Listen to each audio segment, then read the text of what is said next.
So for question 4, we're given 4 different expressions that involve exponents and powers of exponents, and quotients and products of bases with exponents, and we're asked to simplify these. So let's take a look at A first. In A, I do have this 4 and this 3 that are my only numerical values, and again, everything here is being multiplied. So I do have the 4 times 3, which produces a 12. The other thing that I've got is I have 2 factors of x and 2 more factors of x. When I multiply x squared times x squared, that's 4 factors of x. So I'd write this as x to the 4th power. And then finally, we have a single factor of y. In fact, you could write this as y to the 1st power. And we're multiplying that by y to the 5th power.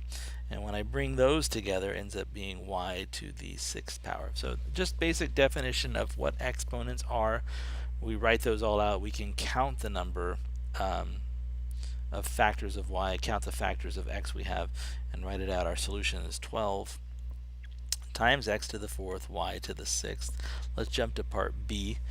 In B, I'm being intentional with this. I'm looking at 16 and 8, and I say to myself, hey, there's common factors there, so I'm choosing to rewrite this. I'm going to write this as 2 times 8 in the numerator, and I'm going to rewrite the numerator, the remaining part of the numerator, as times x to the 4th power times x to the 3rd power. So please understand completely that 16 x to the 7th is exactly the same as 2 times 8 times x to the 4th times x to the 3rd, right? They're both 16x to the 7th power.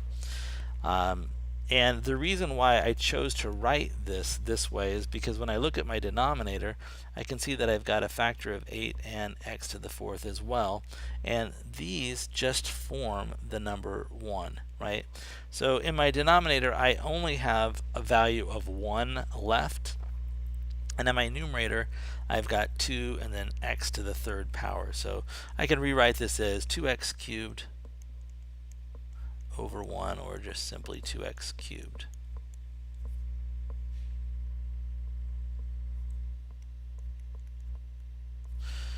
For part C, I saw a couple interesting takes on this problem, but please notice that I have 3 of these 3x squareds, right? So I'm just going to expand this.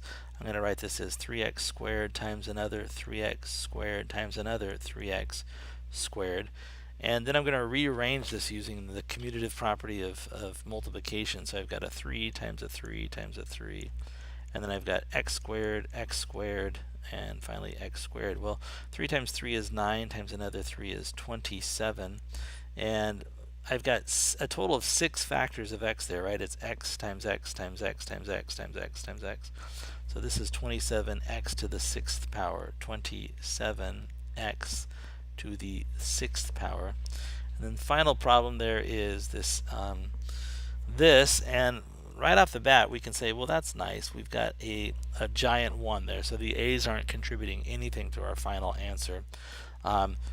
My solid recommendation is to consider looking at these as giant 1s, neutralizing the negative exponent. So if I multiply my denominator by b to the 3rd power, that will become b to the 0 power, which is nothing more than the number 1, right? So I've neutralized that negative exponent.